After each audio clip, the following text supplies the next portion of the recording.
anunciamos, conversamos a continuación con el politólogo Alberto Vergara. Alberto, ¿cómo estás? Muy buenas noches, bienvenido al programa y gracias por esta entrevista. Hola Jaime, ¿cómo estás? No, más bien gracias a ti por la invitación. La última vez que conversaste con RPP fue en una muy recordada entrevista con Fernando Carvalho y allí dijiste muchas cosas y una de ellas, que hasta fue un TikTok, fue precisamente que había asumido en ese breve, efímero gobierno de Merino políticos que a las justas sabían pronunciar la palabra Instagram o la palabra TikTok. Y mira tú qué coincidencia, porque acaba de salir con nosotros el ministro del Interior, Rubén Vargas, y acaba de hablar el presidente Sagasti, en algo que también tú ya apuntabas, que es cómo construye la policía un discurso de reconciliación con la gente. Es decir, esta generación del Instagram y del TikTok ya no la paseas diciéndole se harán investigaciones, esperen unos 60 días. No, está la foto, está el video, está el audio, está toda la data suficiente como para que no puedas pasearle a la gente y más aún a los jóvenes. ¿Cómo ves tú precisamente la construcción de este discurso de la policía en aras de un acercamiento con su gente? Bueno, Jaime, ha sido, creo, una semana difícil, unas semanas difíciles, ¿no? Creo que, en fin, no sé bien cómo, creo que son distintas cosas las que hay en tu pregunta. Creo que lo importante que ha ocurrido en este momento es que creo que el presidente Sagasti ha tenido la audacia, el coraje de relevar al comandante general de la policía, que creo que es una decisión importante en la medida en que saludo que el gobierno esté abandonando una retórica de los últimos días en las cuales hablaba desde la supuesta excepcionalidad de ciertos hechos, ¿no? Que habían hechos aislados que habrían sido cometidos por la policía y que obviamente era una retórica que no solo dañaba al propio gobierno, sino que creo que dañaba al propósito general, que es el de reconstruir a la institución policial, porque no son, como tú le has planteado la pregunta al ministro del Interior hace un minuto y se lo has repetido, no son hechos aislados, pues, ¿no? No se sacan helicópteros, no se sacan tanquetas, no se pone canicas en decenas de fusiles, no se detiene y secuestra en distintas dependencias policiales aisladamente, ¿no? Claro. Entonces, creo que ha sido importante en ese sentido, y porque la retórica de los malos elementos excepcionales lo que hacían es esconder detrás de una retórica maniquea de buenos y malos, como si fuera un cuento de niños, en el cual no es soslayar que hay problemas de abandono institucional. El Ministerio del Interior ha tenido pues 30 ministros en 20 años. Es una institución dejada a la buena de Dios, carcomida por la dejadez. Y las razones que explican por qué se ha comportado de una manera tan negativa al lidiar con las marchas, entre otras razones, son las mismas que son las que han generado que pues, en la policía se compren las mascarillas, las máscaras erradas, sí, que son las máscaras que han permitido que miles de policías se contagien, que centenas se mueran. Entonces, es una institución que reclama una reingeniería total, y que lamentablemente no podíamos dar ese paso si es que se mantenían en la retórica de los hechos aislados o de los poquitos malos elementos. Claro. Ahora, bien decías tú, semanas negras. La más negra, sin duda, fue la del 9, 10, 11, 12, 13, 14, 15, donde había un vacío de poder clamoroso, lunes 16, hasta que finalmente se elige a Sagasti. ¿Qué crees que nos pasó en esos días? Porque allí está, digamos, el inicio, el origen de la discusión. Estamos discutiendo ahora por qué actuó la policía así, es porque evidentemente hubo un grupo de señorones que estaban en el gobierno, efímero, breve, repito, pero gobierno al fin y al cabo, legal, lo que quieras, pero ¿qué nos pasó? ¿O qué les pasó? O sea, ¿por qué fue una semana así de negra? ¿Qué fondo hemos tocado? Tienes sí, toda la razón. Tú sabes que empezabas preguntándome por esta entrevista en RPP el día sábado. Creo que además me van a preguntar por esa entrevista hasta el último día de mi vida, ¿no?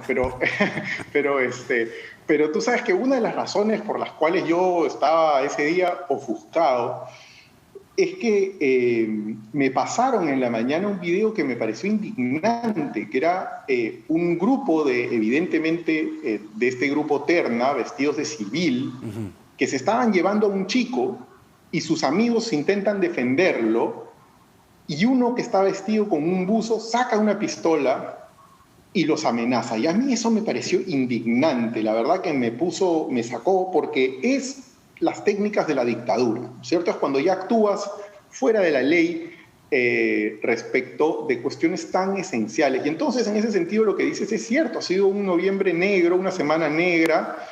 Creo que le hemos visto los ojos a la barbarie, ¿no? Esa es mi sensación. Y es importante tenerlo presente y sobre todo creo que no olvidarlo. O sea, hay prohibido olvidar, eso es lo que yo creo, ¿no? O sea, en cuestión de días nos quisieron robar los fundamentos de la democracia, los derechos más esenciales.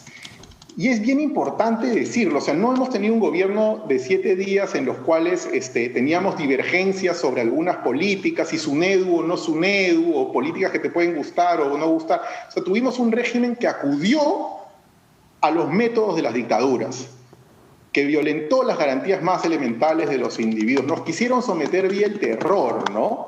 Y eso me parece importantísimo porque es fundamental para la memoria del país tenerlo presente, y para los jóvenes, o sea, los trataron como animales, los emboscaron, les dispararon, los gasearon desde el aire, los asesinaron, los secuestraron, mujeres vejadas, o sea, hemos visto la barbarie, Jaime. Y además es sumamente, no sé, para mí espeluznante que en 3 días vimos a gente dispuesta a defender, permitir que nos tratasen como se trata a la gente en Venezuela, en Nicaragua, ¿no? O sea, estamos rodeados de gente que apoya un régimen con estas características.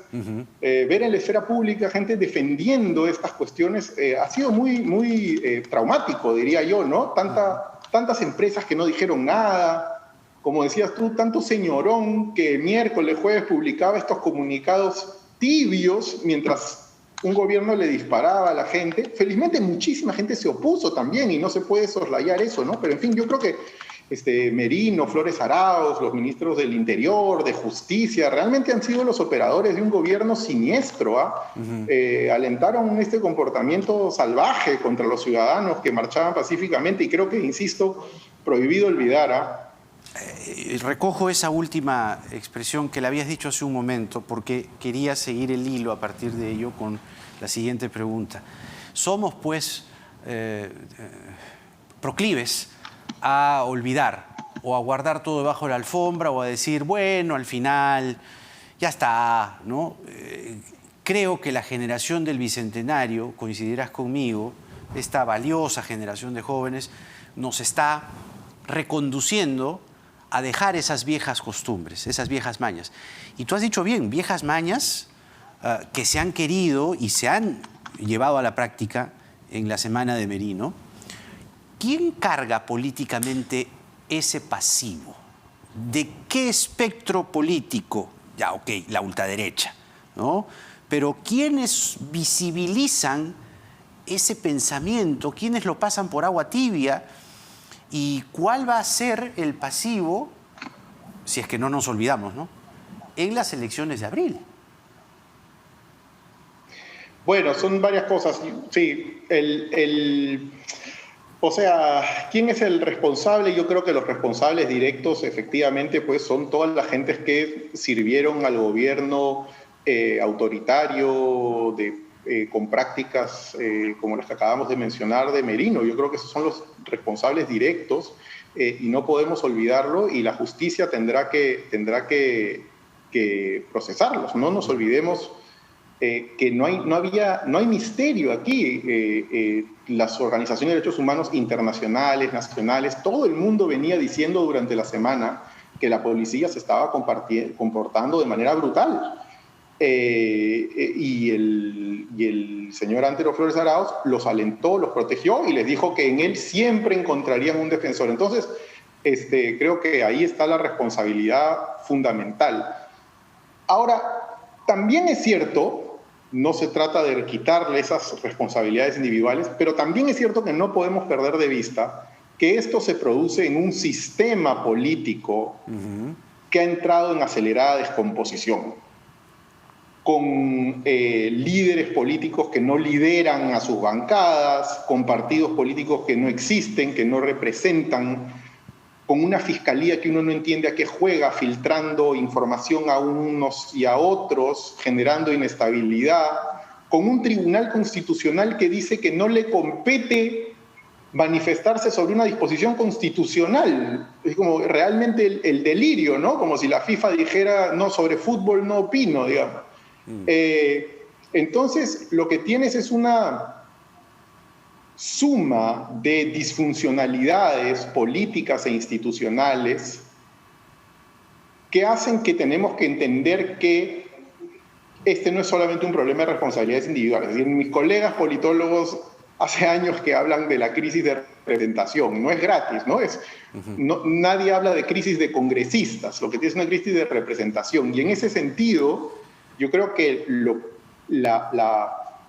los intentos de rearticulación de estos bloques políticos, de estos intereses sociales, económicos, que buscan petardear el Estado de Derecho, el imperio de la ley, la democracia, obviamente van a intentar reagruparse y obviamente quieren que los intentos de este gobierno nuevo fracasen y poder pescar en ese río revuelto. Entonces creo que la forma responsable de verlo es que hay unas responsabilidades individuales, pero también ser conscientes que estamos inmersos en un sistema que genera este tipo de resultado absolutamente deficiente, ¿no?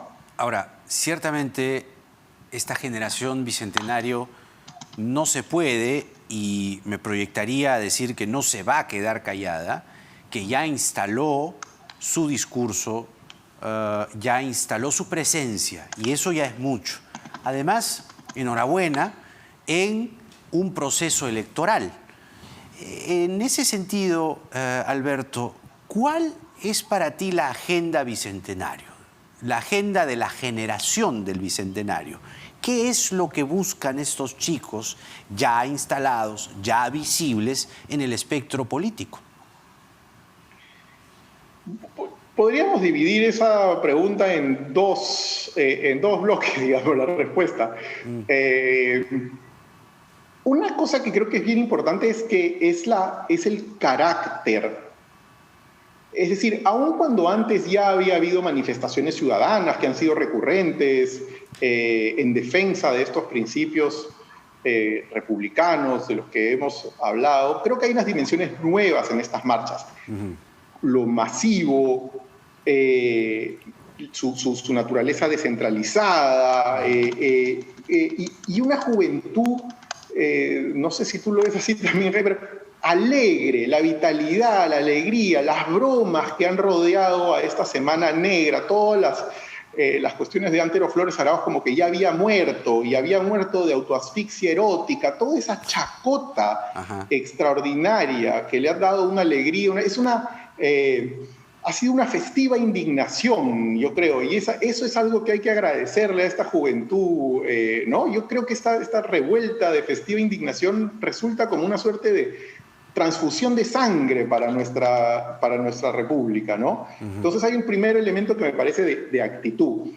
Y la segunda, en términos más concretos de qué quieren, qué buscan, yo creo que justamente eso lo están buscando, pero creo que un primer paso sería no tratar de apropiarnos, de interpretar qué es lo que quieren, sino comencemos por oírlos. Y me parece que las protestas, las consignas más utilizadas han sido Merino no me representa, el Congreso no me representa, es decir, aludiendo a un problema de representación. Sí, claro. Otra consigna muy dicha es no me siento seguro, no me siento segura con la policía. Distintas consignas, lemas alrededor de estar ya hastiados de la corrupción. Entonces yo lo veo como, si los escuchamos, es unas demandas de carácter fundamentalmente institucionales por el imperio de la ley, por un Estado de Derecho, por una democracia que realmente represente las demandas ciudadanas, que no sea traicionada una y otra vez por por la clase política y en general al mando del país de estos últimos años, ¿no? Creo que eso es lo que me parece que si uno los escucha es eso lo que están diciendo. Y perdón, Jaime, además una cosa importante en estos días en que el asunto de la constituyente aparece, una generación que se ha sentido cómoda y que ha adquirido con una decisión impresionante la idea del bicentenario. Son generación del bicentenario. No se han propuesto ser la generación postneoliberal, la generación contra el fujimorismo. Es una generación que está hablando el lenguaje de la república y de tratar de construir esas dimensiones largamente traicionadas, postergadas, de la construcción de un régimen, de una comunidad política de iguales, ¿no? Y eso, precisamente eso, esta generación del Bicentenario es su sola mención, motivo para instalar per se esto que se denomina momento constituyente, es decir, ¿cuánto sentido tiene de hablar o ponerse a hablar de una nueva constitución en este momento?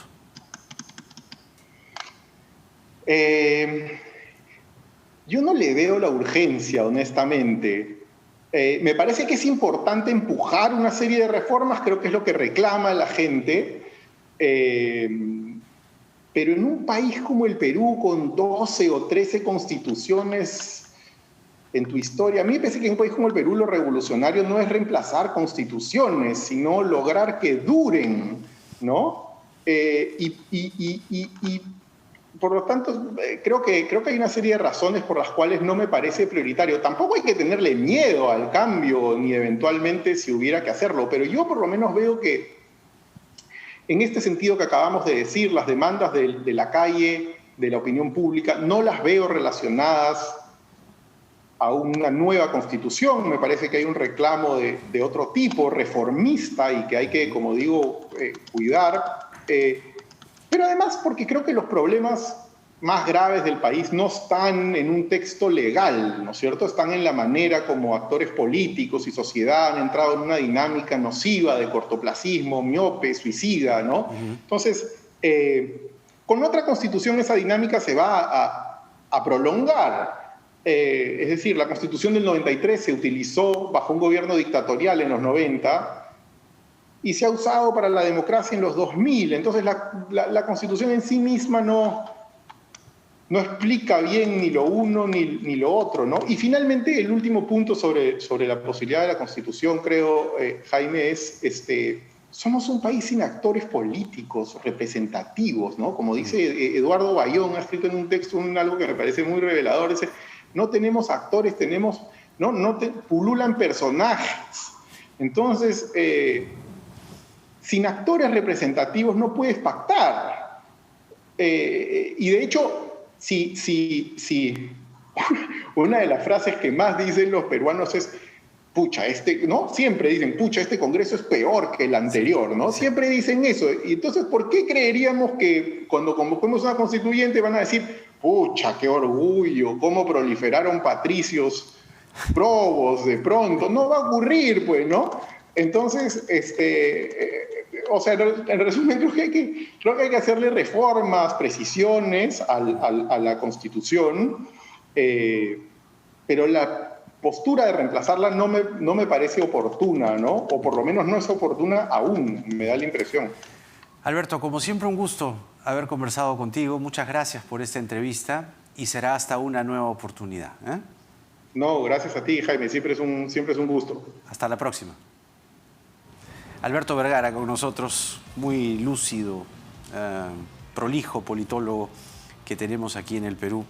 Y varias de las cosas que ha dicho sin duda van a ser materia de análisis, conversación, miradas en el futuro inmediato. Vamos a la pausa rápidamente y regresamos con Jaime Roig.